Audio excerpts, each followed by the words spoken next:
Here she is. Made it.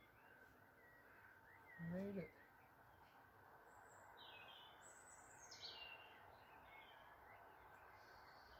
Okay, so today's class is going to be like a little workshop. I had a message saying about handstands. So handstands, they're tricky handstands because anything that turns you upside down means that you haven't got any kind of neural network in your brain that operates upside down and back to front. So what I mean by that is that your perspective of your life, your view of your life is from up here always, you know, and you look out and you know where everything is from up here, you know, that's forward, that's back, left and right and round, you know, all of them things because you have a network in your brain that recognizes everything as familiar here, and it knows where everything is. Of course, if you tip that completely upside down, there's nothing in your brain, no single sort of spark receptor to send the message that you're suddenly going to ask it to do for maybe the first time since maybe you were a child or ever. So what it means is that you just got to start slowly, and when you do start, it'll all feel really weird and all a little bit out of sync. You'll be, you know, if someone is watching you, they'll say move your feet forward and you'll be moving them back because of this sort of confusion that's happening. So, and what that can do is it puts you then into like fight or flight, or into a thing of fear, because the system doesn't like to be in a place that it doesn't know and it doesn't recognize. So then what it does do is it puts itself into a place of fear, and then you tend to be hesitant about committing to something because you're in fear. But the easiest way to start is to do it against a wall. Unfortunately, I haven't got a wall here. I have my faithful companion Shakti, but I don't have a wall, so I'm going to just try and do them without the wall. There was a time when handstands and these sort of things I just needed them so bad in my practice, and I would just practice and practice and practice. And that's the way to get anything really, because the more you do it, the more that network in your brain starts to get familiar with where it is, and then it becomes more normal, it becomes more natural to you. But these days, you know, sort of handstands and things like that sort of seldom come into my practice these days, because my practice tends to be how do I feel on the day, and then I kind of work my practice to however I'm feeling. So if I've got a stiff back, it'll be the classes that we've done earlier maybe for the stiff back, it'll be about opening the back up and twisting and what have you. So my personal practice these days is based around how do I physically feel and emotionally feel when I stand on the mat really. I don't sort of approach anything with any preconceived ideas of what I'm going to do or how I'm going to do it. I just let the practice happen these days, and I find that now, you know, the headstands and the arm balances and things like that sort of don't come in there as much these days. Obviously I still do them, they still come into my practice every now and again, and I still love them.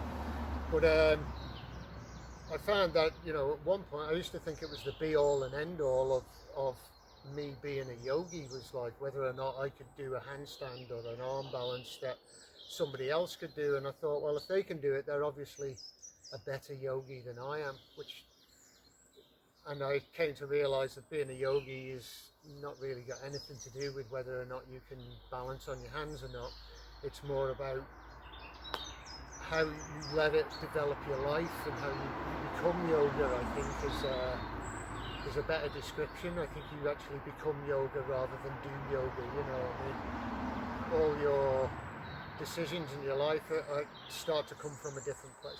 But anyway, handstands.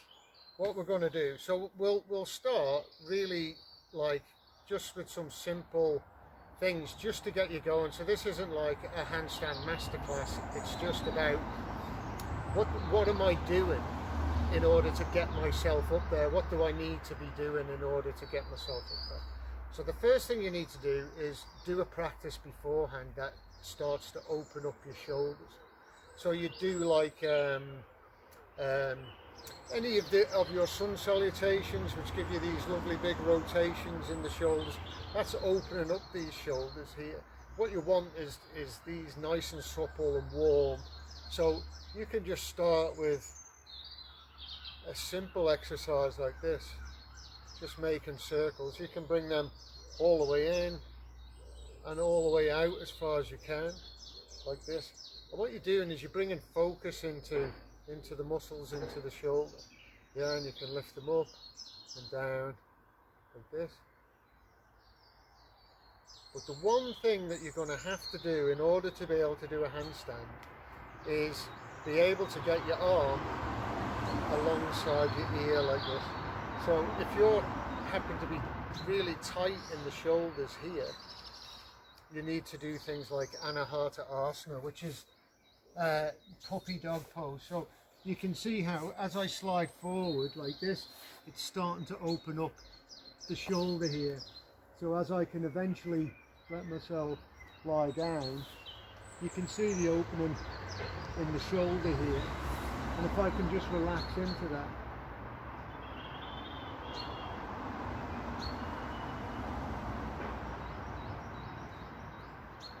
You can come through and onto your tummy.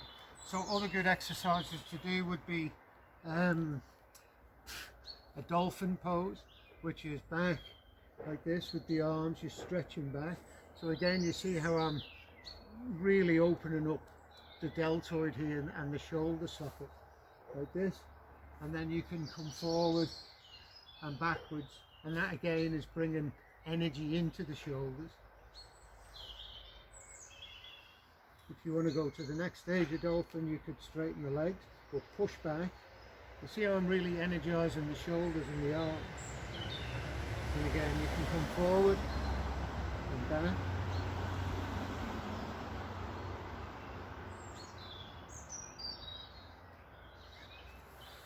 So they're the kind of exercises that you're wanting to do. They're the ones that are going to open up the shoulder like this in order to be able to do the handstand. Because if not, if you get this sort of like angle here, you can never really get the legs up, and you have to put a real big sort of kink in the back. Which when you see my handstand, you'll see there's a slight kink in the back because I really damaged this shoulder one time. So it's been a sort of like a really long process to be able to get that hand there, you know, sort of like alongside, and then I can push into it. So if you want no bend in the elbow, you want the arm straight and the hand turned down, and see if you can get that bicep running up alongside the ear. So you can draw the shoulder forward and push the hand back like this, and this will fire up this shoulder. And then you can do that on the other side and pull the shoulder with this hand forward as you push that hand back, and just start to feel this opening up in this deltoid here. We seldom do this. Everything we do is kind of in front of us or from here to here. The most we do is maybe pick something off a shelf about this height, so the arms don't get to go up there. So it takes time for you to sort of open up the shoulder, and especially if you're like quite heavily muscled in the pectoral and the deltoids and the trapezius. This can cause like a trapped sensation on the neck. So there's always this rolling back of the shoulders, you know, and then roll open the arm, and you see how that, so if I put my hand out to the side, thumb up, like this, and I roll my thumb forward, if you watch what happens to the shoulder, it comes up and traps against my neck. So if I try and raise the arm like this, I get this, it just traps here by the time I get to here. So by then I'm feeling very uncomfortable, so the arm bends, and then that's kind of like a really difficult handstand. But if you put the hand out to the side and you watch my shoulder, if I roll the thumb all the way open, you see how then the shoulder blade rolls down the back and out of the way. It sort of takes this deltoid out, lengthens the pectoral, and then I can bring my hand up alongside my head, and I haven't trapped this energy. So if I show you that again, if I roll the palms all the way open, you see how the shoulders roll down the back, and then bring the arms up and then push into that. So you've actually removed you've moved the shoulders around the back, which is what's going to be your base of all your power that you're putting down through your hands. Okay, so what we're going to do is just start really simple. Now these are just little tuck jumps, so you're going to start in down dog. So it's important to keep the arms straight and push into the ground and kind of draw that shoulder back like that, so you're driving through the whole middle of the arm and into the palm of the hand, and the fingers act like little stabilizers. So you want your fingers spread out really wide, because this is like the foundation of your house. So if you have a little skinny foundation, your house is going to fall over. So nice big spread hands, shoulders are back, and you're pushing into the hands. So we're going to start in down dog, and I'll show you. So starting down dog, you want to, again, shoulders are back and pushing into my hands, and I'm looking just slightly ahead of my hands. Okay, so the arms don't bend and I'm pushing into my hands. I'm going to inhale up onto my tiptoes, exhale, bend the knees, push back, and on the inhale, lift, and a little tuck and down. Okay? Okay, so really, if you're just starting out on this, the chances of you actually getting your sit bones so high is pretty slim, because of that fear thing that we're talking about. So you're probably going to jump to about here, like this, but this is okay. That there will feel in your mind like you're going to fall all the way over. Okay, so just set yourself, get into your down dog, spread your fingers, get your hands down, again straight arms, inhale up onto the tiptoes, exhale, bend the knees, and on an inhale, arms are straight, I'm looking just ahead of my hands, and the inhale happens as I straighten the legs and pop my tailbone up into the air. So it's inhale up, exhale down, and inhale pop and down. Okay, how are we getting on? Okay, so once you start getting that where you're kind of catching it, there's a bit where you're getting up where there's a pause, like before you come back down, there's like a little oh, and I come back down. Then you know, you'll feel then that you're really pushing down through the hands.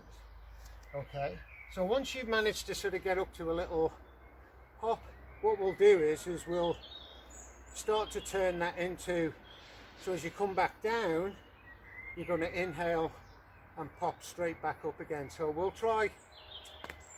let's try 3. Okay, so hands are flat, fingers are spread really wide, and I'm pushing into the palms, shoulders are back, pushing down into the palms, and turning the tailbone under, coming into down dog.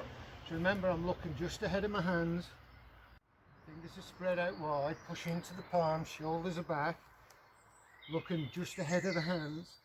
So I'm going to inhale up onto my tiptoes, exhale down, inhale up and down, up and down, up and down, and then come into a little child pose and rest that out. Take some nice big breaths. So that's really a lot of physical energy in doing that. But what it does is it starts to bring the focus into the shoulders, and the mind is getting used to, oh, I push in here, I push in here. These are the fundamental little things that you want to get set in just at the beginning of this foundation of where everything else goes, because if this is all wobbly, the whole rest of everything else is kind of all wobbly. Yeah. And then what we'll try and do is we'll try and turn that into just a tuck, as in like we're going to jump up and try and hold a little handstand but with the knees tucked in. We're not going to think about straightening the legs or anything like that. Just a little tuck, see if you can hold it, and then see if you can come back down to your starting place. Okay, so hands are on the floor, into your down dog. Fingers are spread out, pushing into the palms. Arms are straight, shoulders are back. I'm going to inhale up, exhale down, inhale lift, and then come down. Okay, so keep having another little go at them and another little go, and just see if you can get that pause before you come back down. So really, if you're starting to do your handstands, this is absolutely the best way to get started. I mean, you can fire yourself up against walls and you can do all of that if you want, but it takes time doing it that way because there's no real discipline in what you're doing. So if you set this and start doing this, what you're doing is you're setting a foundation for the rest of your pose to be built off. So you're getting used to this. Your mind is getting used to it's upside down and I push in and all of these things that are happening. Your mind is starting to pick up them fundamental bits, which is where your connection to the floor is, and then all of the other things. But sometimes when you're really trying to start to do a handstand and you're trying to do all of it, there's just too much information in there for you to really get. Especially, I mean, I'm doing it here, you know, as if you're practicing this at home on your own. In a classroom environment, obviously there's many ways that I could assist you into a handstand, and then you could sort of get the feeling and everything. But if you've got a home practice, you're doing this at home, you absolutely have to get the fundamental of that part of it nailed first. And even if your shoulders don't open all the way up and open like we were talking about before, this will help it. So if you do them warming up exercises, and if they don't even have to be warming up exercises, just put them in your practice before you do a handstand. Or if you're going to just do a handstand, make sure that you do some shoulder opening exercises before you do that. You know, there's ones that we do where we're from all fours and we thread the needle, and that opens the back of the shoulder, and also lay on your front, rolling over and opening the front. Just think, I want to bring energy into the shoulders if I'm going to do a handstand. This needs to be fired up, it needs to be ready for what you're going to ask it to do. Okay, so then you build from holding the little tuck to try and turn that into a handstand itself. So once you've got the tuck, you'll find that the handstand just requires you to just straighten your legs up. Now again, that when you initially start is, you know, your mind is going, oh, straighten the legs. It's like firing messages around your brain. So be patient with yourself. You know, take your time. You know, be prepared to fall over a lot. You know, but don't worry too much about it, because you generally, you know, your natural reflexes will make you'll roll out of it. But at the same time, be careful. Maybe, you know, if you're not doing it with a wall, or even if you are doing it with a wall, just stack a load of cushions around you off the settee and pillows off the bed, because you don't want to hurt yourself in doing it. Because the last thing you want to do when you start doing handstands is then put yourself off doing them ever again, because they're great fun at the end of the day. I mean, they're really good, and what they do to your system, the inversions that do to your system, they're really good in your practice. You know, the headstands and everything, it really helps the heart, it plumps up the brain with blood and everything. So it flushes the internal organs out. So the inversions are essential in your practice, you know. So take your time with them, build up to them, because there's an element of strength as well that initially, because you're not just going to go straight to the balance point, you're going to try and find it. And so my point is be patient. If you've got a wall that you can do it against, just get your hands about this far away from the wall, so when you go up you've got a little bit of room just to get your foot to the wall. But once we've done these little tucks and you're managing to hold the tuck, we'll try and turn that into going into a handstand from that. So remember, spread the fingers. These here, when you're tipping, your fingers will dig into the mat for you and give you a little bit of balance. They'll help balance you out, like your toes do when you're walking along. And then the arms are straight and then shoulders are back, and you really push down through the hands. And again, just look slightly ahead of your hands, and that gives you like a little tripod foundation to work from. It builds a little bit of confidence inside. But think, if you can, as you're exhaling, you kind of want to, as you go up, you really want to engage that core and sort of lift up, and that'll help stabilize the middle part of the body. Okay, so here goes. So we're going to come to down dog.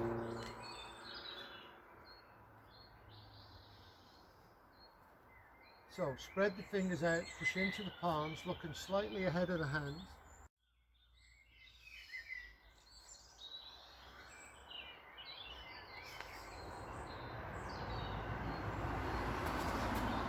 And then come down into a child pose. So if you're going against the wall, you'll bump against the wall, and then you can use the wall to stabilize yourself. And then just lift one foot off at a time, and it'll bring the other, and you'll find that center point. But the more you do it, the easier it gets, and it's a bunch of fun as well. It's great to do with the kids, you know what I mean? Because they have no fear whatsoever. So thank you very much. Namaste. Another video coming soon, and I really hope you're enjoying them. And like, if you are, click like, hit subscribe. If you want to know when I'm putting another video out, there's a little bell in the corner that'll tell you when I release any videos, which is pretty much one a day at the moment. So thank you very much. Thank you for all your comments, all your likes. Take it easy. Good luck with your handstands. Namaste. I love you.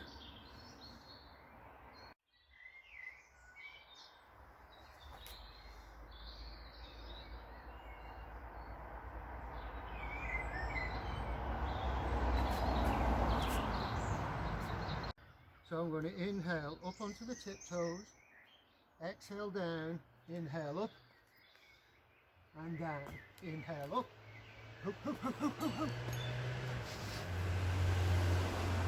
overshot.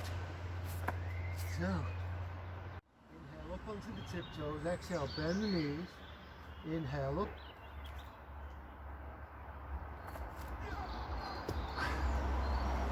woohoo!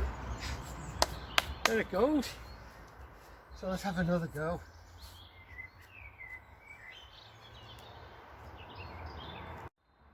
Inhale up onto the tiptoes, exhale, bend the knees, push the chest back, push into the hands, look up. On your next inhale,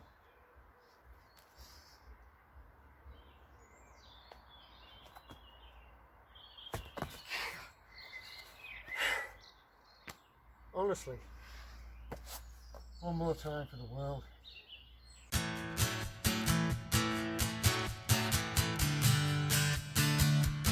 Okay. Keep smiling. Yeah. Well, we took all the chances and danced all the dances, and girls